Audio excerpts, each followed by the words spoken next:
और इस वक्त बड़ी खबर, दहशतगर्दी के इल्जाम में गिरफ्तार मोहम्मद इरफान को जमानत मिल गई है। 7 साल के बाद मोहम्मद इरफान को जमानत मिली है।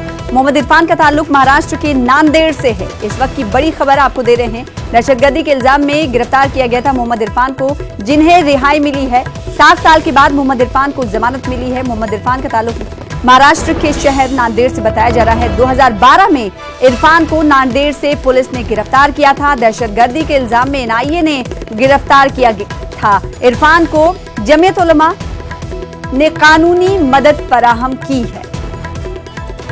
इस वक्त की बड़ी खबर आपको दे रहे हैं।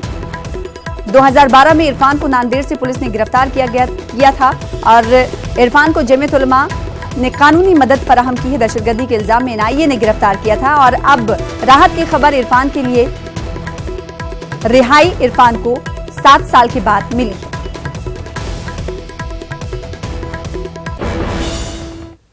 और एक और बड़ी खबर का रुख कर लेते, जम्मू कश्मीर के बारामुल्ला के सोपोर में इनकाउंटर, एक मिलिटेंट के मारे जाने की खबर है। दोनों जानिब से फायरिंग का तबादला जारी है। इलाके को फोर्सेज ने सील कर दिया है, मुहासरे में ले लिया है। इस वक्त की बड़ी खबर आपको रियासत जम्मू कश्मीर से दे रहे हैं, जहां के बारामुल्ला के सोपोर में इनकाउंटर हुआ और इनकाउंटर में एक मिलिटेंट के मारे जाने की खबर है। दोनों जानिब से फायरिंग का तबादला भी कहा जा रहा है कि जारी है। इलाके को फोर्सेज ने, सिक्योरिटी एहलकारों ने मुहासरे में ले लिया है, सील कर दिया है। तो फोर्सेज की जानिब से जम्मू कश्मीर के बारामुल्ला के सोपोर में एक बड़ी कामयाबी हासिल की गई है। एक मिलिटेंट को ढेर किया गया है। हालांकि इस वक्त भी दोनों जानिब से फायरिंग का तबादला जारी है। इससे यह अंदाजा लगाया जा सकता है कि कई और मिलिटेंट इलाके में मौजूद है। इलाके को फोर्सेज ने सील कर दिया है। हर आने जाने वालों पर नजर रखी जा रही है।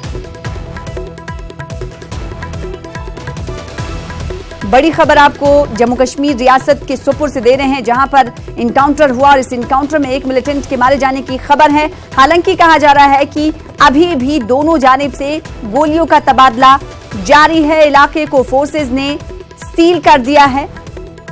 हर आने जाने वालों पर भी नजर रखी जा रही है।